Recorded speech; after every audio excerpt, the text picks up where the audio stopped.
Hello everyone, welcome to my another video. कैसे हो आप सब? आई होप कि आप सभी अच्छे होंगे और आप सभी की प्रैक्टिकल एग्जाम की तैयारी भी अच्छी चल रही होगी। तो फ्रेंड्स, आज की वीडियो जो है वो शांति निकेतन विश्व भारती यूनिवर्सिटी पे है। जैसा कि पता है आप लोगों को कि बीएफए एंट्रेंस एग्जाम का जो प्रैक्टिकल एग्जाम है उसकी डेट रिलीज कर दी गई है और वाइवा की भी डेट रिलीज कर दी गई है, जिसपे मैंने ऑलरेडी वीडियोज बना रखा है। प्रैक्टिकल एग्जाम किस तरीके से होगा ये तो आप लोगों को पता है, और नहीं पता है तो मैंने इस पे भी एक अलग से बहुत अच्छे से वीडियोस बना रखी है अकॉर्डिंग टू स्पेशलाइजेशन सब्जेक्ट। ठीक है, इस वीडियो के इन डिस्क्रिप्शन में आपको वो वीडियो का लिंक शो करेगा, आप एक बार क्लिक करके जरूर देख लीजिएगा। एंड इस वीडियो में मैं बात करने वाली हूँ वाइवा के बारे में। बता दूं कि शांति निकेतन का वाइवा जो है उतने ही इंपॉर्टेंट रखता है जितना आपका प्रैक्टिकल एग्जाम। इसको आप हल्के में लेने की बिल्कुल भी कोशिश ना करें। वाइवा आपका बहुत जरूरी है अच्छा जाना, लेकिन पॉइंट ये है कि वाइवा में होता क्या है ये बहुत लोगों को नहीं पता है। वाइवा में बेसिकली इंटरव्यू होता है, पोर्टफोलियो चेक किया जाता है, लेकिन इंटरव्यू में किस तरीके से क्वेश्चंस पूछे जाएंगे, पोर्टफोलियो में क्या क्या लेके जाना है, किस तरीके से क्या पूरा प्रोसीजर होता है, ये मैं आपको इस वीडियो में पूरा डिटेल के साथ बताऊंगी। साथ ही प्रीवियस ईयर वाइवा किस तरीके से हुआ था ये भी बताऊंगी, और साथ ही मेरे टाइम पे वाइवा और इंटरव्यू और पोर्टफोलियो किस तरीके से हुआ था, सारी चीजें अपने एक्सपीरियंस के थ्रू भी बताऊंगी, ताकि आपको और ज्यादा हेल्प करेगी, आप अपना अच्छा कर पाओ। एंड साथ में फ्रेंड्स, अभी भी वैसे कैंडिडेट जो 2025 में बीएफए एंट्रेंस एग्जाम सीयूईटी की तैयारी करना चाहते हैं तो आप मेरी ऑनलाइन कोचिंग से जुड़ सकते हैं। बता दूं कि न्यू बैच स्टार्ट होने जा रही है मेरी 1 सितंबर 2024 से। अगर आप लोग इंटरेस्टेड है तो ये बैच ज्वाइन कर सकते हैं। बैच ज्वाइन करने के लिए आपको रजिस्ट्रेशन करना पड़ेगा और रजिस्ट्रेशन स्टार्ट हो चुका है।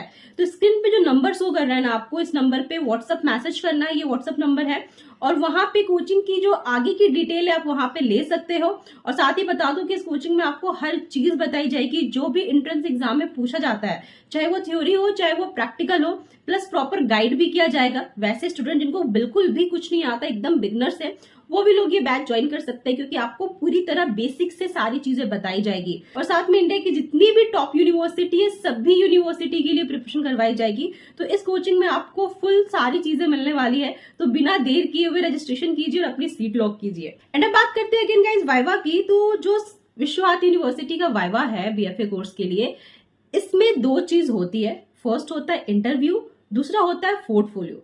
पहले मैं बात करूंगी पोर्टफोलियो पे, फिर बात करूंगी इंटरव्यू पे। ठीक है, पोर्टफोलियो में देखिए अब तक जो होता आ रहा था पोर्टफोलियो, थोड़ा मैं अपने अकॉर्डिंग अपने टाइम के अकॉर्डिंग बता दूं कि आप जितना वर्क लेके जा सकते हैं जाइए, जितना ज्यादा अपना अच्छा वाला काम, ये नहीं कि कोई भी काम उठा के लेके चले गए। पोर्टफोलियो में बेसिकली अपना वर्क लेके जाया जाता है कि आपने कौन कौन से काम किए, और वहां टीचर को दिखाया जाता है कि हाँ मैंने इस मीडियम पे भी काम करा है, इस मीडियम पे भी काम करा है, इस मीडियम पे भी। लाइक आप ऑयल पेंटिंग भी लेके जा सकते हो, एक्रेलिक भी लेके जा सकते हो, वाटर कलर भी लेके जा सकते हो, स्केचिंग है तो स्केचिंग लेके जा सकते हैं, landscape, portrait, composition, still life drawing, आप किसी भी तरह का ड्राइंग लेके जा सकते हैं। बस ये ध्यान रखिएगा कि वो जो काम है आपका वो बेस्ट में से एक हो, ऐसा नहीं कि कुछ भी उठा के ले गए आप। तो जितनी ज्यादा वर्क हम लोग के टाइम पे, तो भाई बहुत सारे वर्क हम लोग लेके गए थे, इतने इतने वर्क लेके गए थे और अलग अलग मीडियम में लेके गए थे। लेकिन अब यहाँ पे थोड़ा कन्वीनियंट कर दिया गया है, इजी कर दिया गया है। अब आपको बहुत ज्यादा वर्क लेके जाने की जरूरत नहीं है। बात करें प्रीवियस ईयर की गाइस, तो प्रीवियस ईयर में क्या हुआ था ना कि बहुत सारे बच्चे ऐसे थे, जो आप अपनी कोचिंग की बात कर लूं, मेरे कोचिंग में बहुत सारे बच्चे थे कि वो बहुत सारा वर्क लेके गए थे पोर्टफोलियो के लिए, बट वहां पे पहले उन्हें रोक दिया जा रहा था। बोला जा रहा था कि आपकी जो सबसे 3 बेस्ट वर्क है, 3 ही, ठीक है, जो सबसे अच्छा काम है आप सिर्फ उसी को अंदर लेके जा सकते हैं। तो ये आप अपना माइंडसेट रखिएगा कि आपके जो सबसे अच्छे 3 काम है आप उसको साइड करके रखना, बाकी एक्स्ट्रा भी वर्क अपने पास जरूर रखिएगा। ऐसा नहीं कि सिर्फ 3 ही काम लेके चले जाइएगा। समटाइम्स क्या होता है ना कि वहां पे टीचर है कि हाँ चलो काम बहुत ज्यादा बच्चे लेके आए हैं, तो किसी कभी कभी मूड हो जाता है देखने का, डिपेंड करता है टीचर पे। ठीक है, तो आप यहाँ पे मैं आपको यही सजेस्ट करूंगी कि आपकी जो 3 बेस्ट वर्क है वो आप साइड करके रखना, बाकी और भी जो आपका अच्छा अच्छा काम है उसको भी आप लेके जाना, अगर आप कैरी कर सकते हो तो। साथ में कोर्सेज बोलूंगी कि शांति निकेतन की वाइवा में ना स्केचिंग बहुत मैटर करती है, बहुत ज्यादा। तो जितनी ज्यादा आप स्केच लेके जाओगे उतने ही अच्छा इंप्रेशन जाएगा। स्केच में आप लाइव स्केच और न्यूड फिगर स्केच, ये स्केच आप लेके जरूर जाए। ठीक है, मेरे टाइम पे तो गाइस बहुत ज्यादा इंपॉर्टेंट थी, ये स्केच चेक कर ही रहे थे। तो अब मैं आप लोगों को सजेस्ट करूंगी कि स्केच लेके जाओ, और बाकी जो भी आपका अच्छा काम है आप वो लेके जाए। एंड साथ में गाइस कि जो आपने स्पेशलाइजेशन सब्जेक्ट चूज किया है एंट्रेंस एग्जाम देने के लिए, उसके अकॉर्डिंग भी एटलीस्ट एक वर्क तो आप लेके ही जाना। जैसे आपने स्कल्पचर चूज किया है तो क्ले वर्क लेके जाना, पोट्री के लिए भी क्ले वर्क लेके जाना, टेक्सटाइल के लिए कोई भी डिजाइन टेक्सटाइल का लेके जाना, पेंटिंग के लिए पेंटिंग लेके जाना। तो इस तरीके से कोई एक वर्क तो आपके स्पेशलाइजेशन सब्जेक्ट के अकॉर्डिंग होनी चाहिए। ठीक है, एंड अब बात आती है कि चलो आपने अपना पोर्टफोलियो आप लेके गए, देखिए क्या होता है और अच्छे से बताती हूँ, है ना।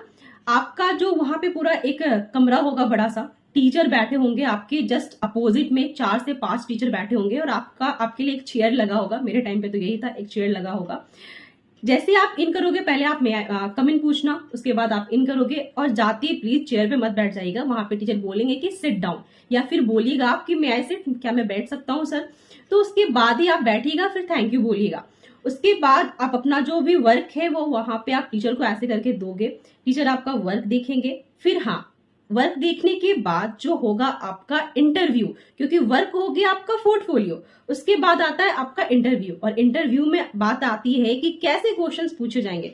तो बहुत परेशान होने की जरूरत नहीं है। तो जो क्वेश्चंस पूछे जाएंगे गाइस वो आपके वर्क से होंगे, वही आपका इंटरव्यू कहलाता है, ठीक है। पोर्टफोलियो में हमें अपना वर्क लेके जाना पड़ता है और इंटरव्यू में क्वेश्चंस पूछे जाते हैं।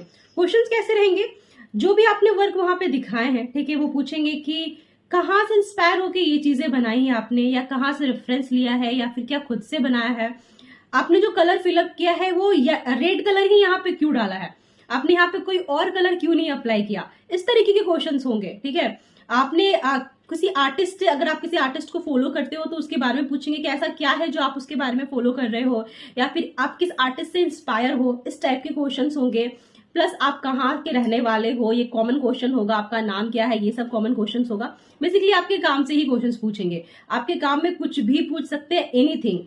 अगर आपने अपने वर्क के कुछ टाइटल रखे हैं तो आपने क्या सोच के अपना वर्क का ये टाइटल रखा है, ये भी पूछ सकते हैं। तो इस तरीके के क्वेश्चंस होंगे। प्लस शांति निकेतन में कुछ कुछ चीजें जो वहां के आर्टिस्ट है, रामकिंकर बेस, विनोद बिहारी मुखर्जी, रविन्द्रनाथ टैगोर, अवनिंद्रनाथ टैगोर, इन सब के बारे में जरूर थोड़ा थोड़ा उनकी जीवनी पढ़ लीजिएगा। वहां पे जो स्कल्पचर है, ठीक है, लगे हुए हैं शांति निकेतन के प्रांगण में, जो संथाल परिवार है उसके बारे में पढ़ लीजिएगा। तो बेसिकली वहां की चीजों से रिलेटेड क्वेश्चंस पूछेंगे और आपके वर्क से रिलेटेड क्वेश्चंस पूछेंगे। साथ ही आपने थ्योरी में क्या स्कोर किया है, कितने मार्क्स लेके आए, वो वहां पे वो मार्क्स भी पूछेंगे।